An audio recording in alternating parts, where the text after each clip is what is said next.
Assalamualaikum my YouTube family, welcome back to my YouTube channel medical with Ayesha वगैर। जैसे कि हमने जो लास्ट वाली वीडियो थी स्टडी वाली, उसमें मैंने डिस्कस किया था कि जो नर्वस सिस्टम पोर्शन है उसकी कितनी इम्पॉर्टेंट है और इसे हम कैसे कवर कर सकते हैं। स्पेशल सेंसेस जो है वो भी हमारे नर्वस सिस्टम के ही पार्ट होते हैं। तो यहाँ पे आज हम इस वीडियो में डिस्कस करेंगे the BCQs of the special senses. अब आप MCQs या BCQs तो हम खुद भी सॉल्व कर सकते हैं। तो इस पर वीडियो बनाने की क्या ज़रूरत है? तो वीडियो बनाने की बेसिकली ये ज़रूरत है कि हम एक एक क्वेश्चन को डिस्कस करेंगे और जो इससे रिलेटेड पॉइंट्स है यानी उसे भी डिस्कस करेंगे, और इसका जो राइट आंसर है अगर ये है तो ये आंसर इसका राइट क्यों है। यहाँ पे मैंने 15 MCQs हम स्पेशल सेंसेस के डिस्कस करेंगे और इसमें ईयर इंक्लूडेड नहीं है, यानी कि सिर्फ 15 ही नहीं, हम काफ़ी डिस्कस करेंगे। आगे चल के मैं वीडियो बनाऊंगी और भी, लेकिन इस वीडियो में हम सिर्फ 15 डिस्कस करेंगे क्वेश्चंस। यहाँ पे जो हमारे पास पहला क्वेश्चन आ रहा है, द मेम्ब्रेन पोटेंशियल डैश दिया गया है of unstimulated olfactory cell is about, यानी हमें मेम्ब्रेन पोटेंशियल पूछा गया है। किसका पूछा गया है? अनस्टिमुलेटेड, यानी कि जो रेस्टिंग स्टेज में जिसमें कोई चेंजिंग नहीं आई है, तो उसकी कितनी होती है, यानी कि मेम्ब्रेन पोटेंशियल। तो ये जो बेसिकली था वो हमारे टॉपिक से था, जो सेंस ऑफ स्मेल टॉपिक है, उस मेम्ब्रेन पोटेंशियल से action potential and olfactory cells from Guyton and Hall volume 2। तो यहाँ पे जो आंसर इसका है वो होगा -55 millivolt. This is the exactly line of book Guyton and Hall volume 2। तो इसमें जो एग्जैक्ट आंसर है उसका है -55 मिलीवोल्ट। यहाँ पे करेक्ट आंसर हमारा क्या हो गया? -55 मिलीवोल्ट हो गया। तो अब क्या होता है कि जब रेस्टिंग स्टेज होती है तो उसका -55 मिलीवोल्ट होता है, यानी नेगेटिव पोटेंशियल होता है रेस्टिंग स्टेज में। लेकिन जब हमारी स्टिमुलेशन होती है, सोडियम आयंस रिलीज़ होते हैं, तो उसकी जो पोटेंशियल होती है वो पॉजिटिव की तरफ हो जाती है। तो वो कितनी हो जाती है? -30, यानी -55 से वो पॉजिटिव की तरफ बढ़ी और -30 हो गए। दूसरे क्वेश्चन से आते हैं, वो भी हमारे सेंस ऑफ स्मेल से है, ऑल्फैक्टरी मेम्ब्रेन टॉपिक से, कि ईच नोस्ट्रल्स, यानी जो हमारी 2 नोस्ट्रल्स होती हैं उसमें एक की जो ऑल्फैक्टरी मेम्ब्रेन होती है उसकी एरिया कितनी होती है, सरफेस एरिया कितनी होती है। तो उसकी जो surface area Guyton and Hall volume 2 में लिखी गई है वो है 2.4 सेंटीमीटर स्क्वायर। यहाँ पे हमें सिर्फ एक यानी साइड की बतानी है ईच नोस्ट्रल की, तो वो हमारी होगी 2.4 स्क्वायर सेंटीमीटर। अब आ जाते हैं कि जो reflection of the light in the I is prevented by following layer of the retina, यानी रेटिना के जो होते हैं हमारे काफ़ी लेयर्स होते हैं। This is here the different layers of the retina, जिसमें मैंने pigmented layer, outer nuclear layer, inner nuclear layer, inner plexiform layer. तो हमें BCQ में MCQ में पूरे ऑप्शंस दिए गए हैं और पूछा गया है कि इनमें से वो कौन सा लेयर है जो एक्स्ट्रा लाइट होती है उसको प्रिवेंट करता है। The correct answer is the pigmented layer, यानी कि जो ग्रीन कलर में नज़र आ रहा है this is the pigmented layer, और इसका फंक्शन ही यही होता है। दूसरे और भी फंक्शन होते हैं, विटामिन ए को स्टोर करता है, लेकिन यहाँ से जब लाइट पास होती है और गुजरती है तो यहाँ पे आके हिट करती है, तो जो एक्स्ट्रा लाइट होती है वो हमारी कौन एब्जॉर्ब करता है? पिगमेंट लेयर, वो पूरी की पूरी एब्जॉर्ब कर देता है। देन द फोर्थ, तो यहाँ पे हमारा राइट आंसर क्या हो गया? पिगमेंटेड लेयर हो गया। ये हमारी आई का टॉपिक है, उसमें pigment layer of the retina में ये चीज़ फर्स्ट लाइन यही लिखी हुई है कि जो पिगमेंट लेयर रेटिना होता है वो, तो जो पिगमेंट लेयर होता है वो हमारी प्रिवेंट करता है यानी कि लाइट को।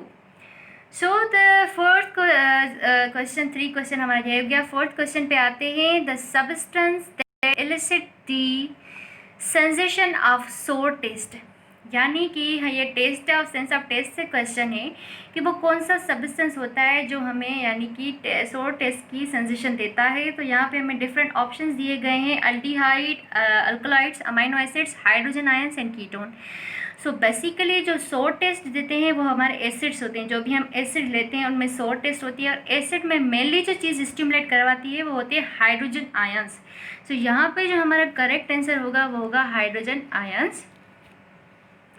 Then the fifth question is also from the sense of the taste, especially from the bitter taste, कि which of the following substance elicit the sensation of the bitter taste देती है। तो basically जो bitter taste होती है वो दो चीज़ें देती है, एक होती हैं जो लॉन्ग चेन हमारे होते हैं कंपाउंड्स जिनमें नाइट्रोजन होती है, और दूसरा होते हैं अल्कलॉइड्स। सो यहाँ पे नाइट्रोजन वाला ऑप्शन तो नहीं है, तो अल्कलाइड्स से तो हम सीधा अल्कलाइड्स को टिक करेंगे, बिकॉज ये हमें जो होते हैं वो sensation of bitter taste देते हैं। Now come to regarding the interpretation of the color, following ratio following बना जो यहाँ पे हमें रेशो दिए गए हैं उनमें से कौन सा येलो का रेशो है। बेसिकली जो हमारा नर्वस सिस्टम होता है ना, वो कौन्स के रेशोज़ बनाते हैं, यानी 3 रेशोज़ होते हैं, एक रेशो में 3 नंबर्स होते हैं कि कौन सा जो कौन है वो कितनी हद तक जो है स्टिमुलेट हुआ है, तो वो उसकी रेशो बनाते हैं हमारे नर्वस सिस्टम में। सो डिफरेंट कलर्स के डिफरेंट रेशोज़ होते हैं, और यहाँ से यहाँ पे हमें येलो का पूछा गया है, तो इससे हमें रेशोज़ भी याद करने चाहिए आप लोगों को। सो यहाँ पे जो करेक्ट आंसर है 83, रेशो 83, ये भी हमारी आई का टॉपिक है, जहाँ पे इंटरप्रिटेशन ऑफ कलर्स पे सेकंड पेज पे लिखा हुआ है कि येलो का जो रेशो है, कौन जो स्टिमुलेट हो रहे हैं, वो है 83, ratio 83 ratio. Now come to the 7th question, that taste buds of the velvet papillae are most sensitive to. Basically velvet papillae means circumvelvet papillae।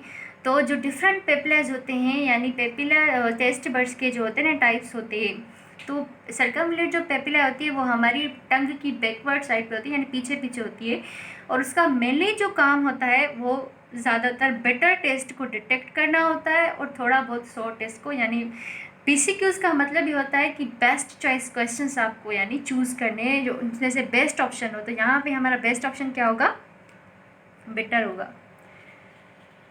And then come to the photoreceptor cells. जो photoreceptor cells होते हैं हमारी retina में, वो 2 किस्म के होते हैं, एक होते हैं कोन्स एंड रोड्स। सो वो किस ग्रुप ऑफ द मतलब होते हैं, बेसिकली वो होते तो न्यूरॉन से हमारे होते हैं बाइपोलर न्यूरॉन्स होते हैं। तो यहाँ पे जो हमारा राइट ऑप्शन होगा वो कौन सा होगा, बाइपोलर न्यूरॉन्स होगा।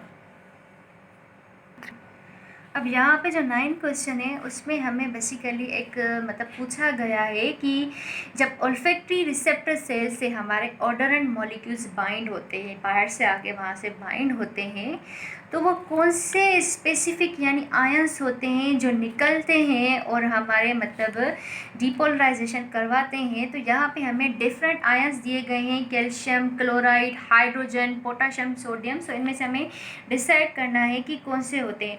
बेसिकली क्या होता है कि जब ओडोरेंट्स बाइंड होते हैं तो स्टिमुलेशन हो जाती है। स्टिमुलेशन होने की वजह से क्या होता है कि मतलब जो अंदर जी प्रोटीन होती है, जी प्रोटीन के साथ वहाँ से अल्फ़ा जो सब यूनिट होता है वो डिसोसिएट होता है। अल्फ़ा सब यूनिट डिसोसिएट होकर क्या करता है, एडेनाइड साइक्लेस को एक्टिवेट करता है। एडेनाइड साइक्लेस का फंक्शन होता है कि वो ATP जो होती है हमारी उसको चेंज करेंगे साइक्लिक AMP में। अब इसका फंक्शन क्या है कि जो हमारे नियर बाय चैनल्स होते हैं, यानी कि positive voltage gated sodium channels को ओपन करेगा, तो सोडियम चैनल्स रिलीज़ होते हैं, यानी उनमें से सोडियम निकलती है और करवाती है हमारी मेम्ब्रेन की डिपोलराइजेशन करवाती है। सो यहाँ पे जो आयन जो मेम्ब्रेन की रियल डिपोलराइजेशन करवा रहा है वो है हमारा sodium. Then come to the 10 number BCQ, that decrease accommodation of eye due to advanced age is known as. यानी हमें आई के डिसऑर्डर्स पूछे गए हैं, यानी कि तो एक कंडीशन पूछी गई है कि वो कौन सी कंडीशन, उसका नाम क्या है जिसमें ओल्ड एज में क्या होता है कि अकोमोडेशन कम हो जाती है। तो उस कंडीशन का नाम क्या है, उस कंडीशन का नाम है प्रेस्बायोपिया। ये भी हमारे आई का टॉपिक है, सेंस ऑफ विजन से, अकोमोडेशन से, वहाँ पे ये डिसऑर्डर लिखा हुआ है। तो बेसिकली इसमें क्या होता है कि जो ओल्ड एज होते हैं यानी ओल्ड पीपल होते हैं वो अकोमोडेट ऑब्जेक्ट्स में नहीं कर पाते हैं, तो इस कंडीशन को हम बोलते हैं presbyopia. Number question 11, the greater refractory power of the eye is provided by.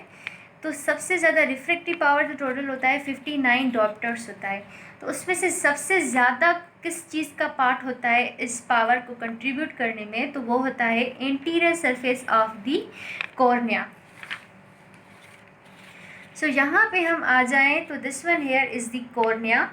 और जहाँ से हमारा जो है ना एयर है, इंटरनल एनवायरनमेंट है, तो लाइट यहाँ से आती है, this one here is the air, यानी एयर का जो रिफ्लेक्टिव पावर है वो हमारा कितना, रिफ्लेक्टिव पावर जो कंट्रीब्यूट करती है वो 1 कंट्रीब्यूट करती है।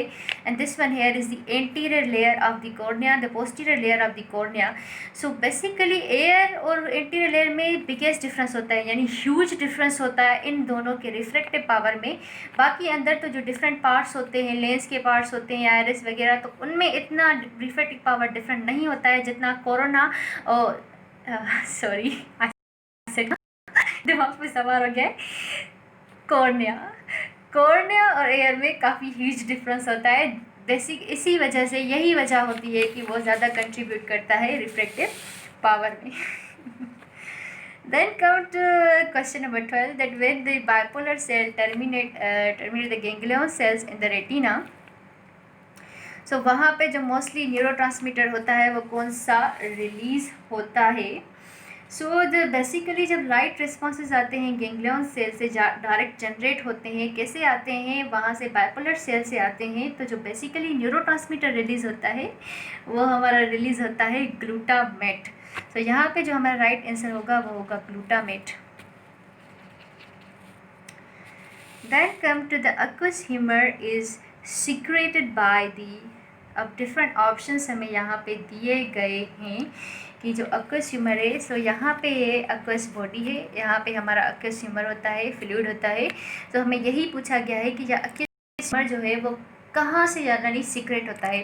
सो aqueous humor जो है वो बेसिकली हमारी कौन सीक्रेट करती हैं, वो सीक्रेट करती हैं हमारी सीलियरी बॉडी, सीलियरी बॉडी होती है, और ये है हमारी सीलियरी बॉडी। सो बेसिकली यहाँ से हमारा जो होता है वो aqueous humor जो होता है, फ्लूइड जो होता है वो सीक्रेट होता है। आई एश्योर यू ऑल कि अगर आप सब लोग ध्यान से सुन रहे हैं तो डेफिनेटली आपको ये जो MCQs हैं वो याद हो जाएंगे बनस्बत कि आप खुद से सॉल्व करेंगे। तो क्योंकि यहाँ पे मैंने हर चीज़ को डिस्कस किया है। और दूसरी चीज़ कि अगर मतलब आपको वीडियो ऐसी पसंद आ रही हैं MCQs वाली, then definitely take out 1 minute and do comment and tell me कि how video, so that's that in the future I will make much more videos like that. So let's back to the video and continue. So हम यहाँ पे थे कि aqueous humor जो है वो कहाँ से सीक्रेट होता है, वो हमारे। Then come to the question कि रेटिना जो होती है वो ऑक्सीजन जो सप्लाई होती है वो कहाँ से लेती है। तो रेटिना जो होती है वो अपनी ऑक्सीजन सप्लाई, यानी कि इसकी दो होती है, इंटरनल रेटिनल आर्टरी भी सप्लाई करती है, और दूसरा जो मेन चीज़ होता है वो कोराइड। यहाँ पे जो हमें ऑप्शन सही है वो कोराइड है। कि कोराइड क्या है, तो यहाँ पे ये आई है, यहाँ पे मैंने इंटरनल रेटिनल आर्टरी बनाई। उसके बाद ये जो रेड कलर में लेयर है, basically this one here is the choroid. तो जो रेटिनल आर्ट कैपिलरीज होती हैं ना, वो अपनी ऑक्सीजन जो लेती हैं वो यहाँ से लेती हैं, कोराइड से लेती है। सो रेटिना को मेनली हमारी जो क्या करती है वो कोराइड सप्लाई करती है। Then the total reflective power of the crystalline lens of the eye is, so जो टोटल रिफ्लेक्टिव पावर होता है हमारी लेंस ऑफ द आई का, यानी पूरा का पूरा जो मिला के हमें रिफ्लेक्टिव पावर पूछा गया है। सो बेसिकली जो पूरी आई का रिफ्लेक्टिव पावर होता है वो 59 डॉक्टर्स होता है। तो यहाँ पे हमें मतलब रेंज में ऑप्शन दिए गए हैं। सो यहाँ पे जो ऑप्शन यानी दिए गए हैं कि 55 से 60, that is the right option, क्योंकि 59 जो होता है वो हमारी इन दोनों के बीच में आता है। तो मोस्ट बेस्ट जो आंसर होगा वो हमारा यही होगा कि 59 to 60 के बीच में जो होता है हमारा टोटल रिफ्लेक्टिव पावर होता है। टोटल वर्ड पे एम्फेसाइज करें तो वो गाइटन एंड हॉल वॉल्यूम 2 पे लिखा गया है 59 डॉक्टर। सो इस ऐसे करके हमने 15 BCQs स्पेशल सेंसेस के डिस्कस कर लिए। इसमें मोस्ट क्वेश्चंस जो थे हमारी आई के थे, ऑल्फैक्टरी यानी कि नो सेंस ऑफ स्मेल के भी थे, एंड सेंस ऑफ टेस्ट के भी थे। सो ईयर के जो है में डिस्कस करेंगे। So if you like my video then definitely do comment. Comment करने से ये क्या होगा कि मुझे पता चलेगा कि आपको कैसी लगी video. And also don't forget to subscribe my YouTube channel, like the video, share with your loved ones.